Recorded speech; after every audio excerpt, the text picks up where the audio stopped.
And now he says something so beautiful because he tells her, you are fair, my love. Again, you are fair. But then he says that she has the eyes of a dove. It's incredible. What is that? Why does the bride in songs have dove's eyes? Ties with warmth, and it actually goes to wine. So you can hear the blood testimony, and if you think of the process of making wine, it has an element there of boiling and fermenting. There is an element of boiling and fermenting that's active in dove. So she has dove's eyes. When you cry, an eye is a place where your tears come from. It is like a fountain, and in the Hebrew it means that, right? So it has a tie with fountain and affliction. So the woman's fountain of affliction is that of fermenting and boiling wine. And he says, behold, thou art fair, my love. Right, there's something that we must see regarding her. In the Hebrew, that word also goes to bright. Right, so there is a brightness regarding his associate. What's translated there is my love. In the English ties with associate. She's his bright associate. Who is she again? She's the suitable helper. The bride is called the only helper of the groom, thus to bring the life. What is the only helper of the Messiah to bring life? But taking the wrath of God on himself. So he is saying, bright is my associate. She works with him. The fiery justice and wrath of God works with God's salvation plan. He gives you salvation by Jesus that takes that fiery wrath on himself. So he says, see the brightness of my associate. Her eyes, in other words, her fountain of affliction. The eye in the Hebrew ties with a fountain and also with affliction, and is actually shown in the literal. If you think of an eye, it's a place where you cry from. So it is like a fountain of your affliction. So this bright associate of his, the righteous justice and wrath of God, fire that is so bright, is indeed a fountain of affliction. Remember how he suffered. That is likened to that of a dove. Dove goes to boiling and fermenting and wine in the meaning of that word. Jesus was dying, taking the boiling heat of her affliction and made wine. So in this verse, 2 levels of prophecy. We're not speaking about the first now, but it is so wonderful. I'm briefly going to mention it. A green bed, and it is our bed, right? So if the woman referenced the literal person that witnessed, and the Christian people, that's part of the virgin party, our bed, in other words, it's our deathbed, right? Because the Messiah's bed is his deathbed. It's our deathbed, but it's also Jesus's. It's also the Messiah's. What does that mean? Jesus shared your deathbed. He laid in it in his tomb. So when you go in your bed, it's our bed, because he's been there, he's used it, he opened the door of life to you. Your bed is green. Green, if you think about this image in nature, when the plants are green, they live. All right, there's life to you. Your death is but sleep. You'll rise. Your bed is green because it's in our bed. He shared it. Awesome. First level of prophecy. Second level of prophecy, the reason why it must be a woman that sings a song. Prophecy in the woman is the fiery justice and wrath of God. And then it becomes so intimate, so holy, because she's the fiery justice of God. And Jesus in his name means God's salvation. So we have God's salvation ability and God's being just ability is conversing.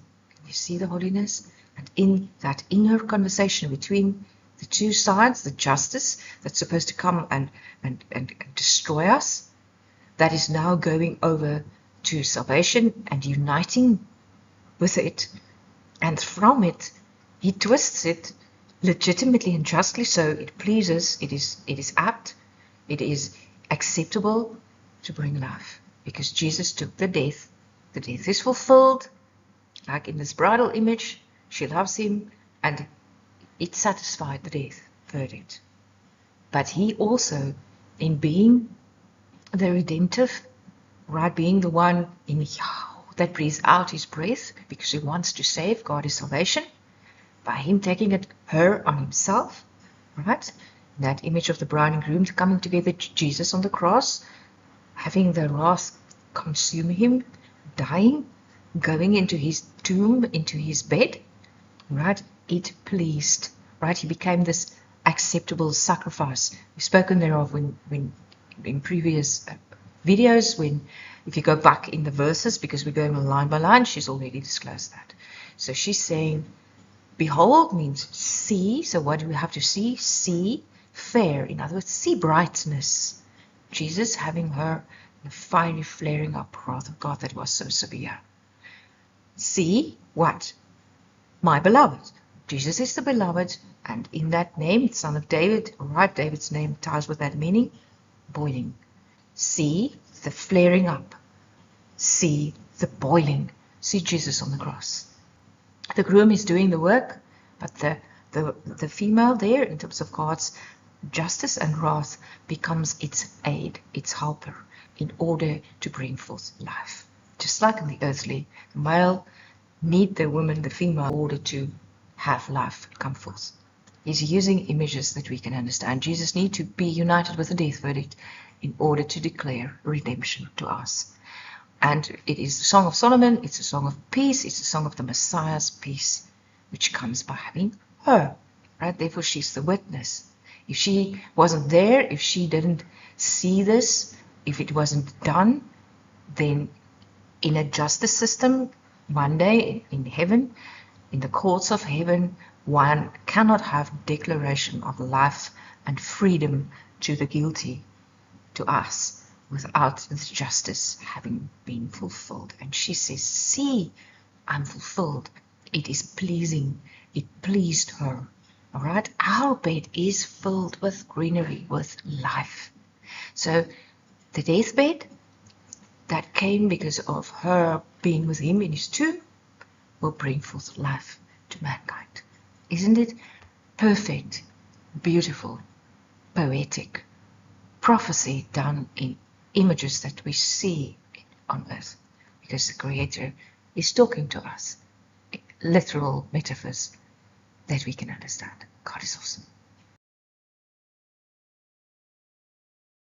And in the prophecy, the bride and groom, Jesus dying on the cross, is busy building and preparing a place for us of safety, but it also bringing in more children, bringing in more life to mankind.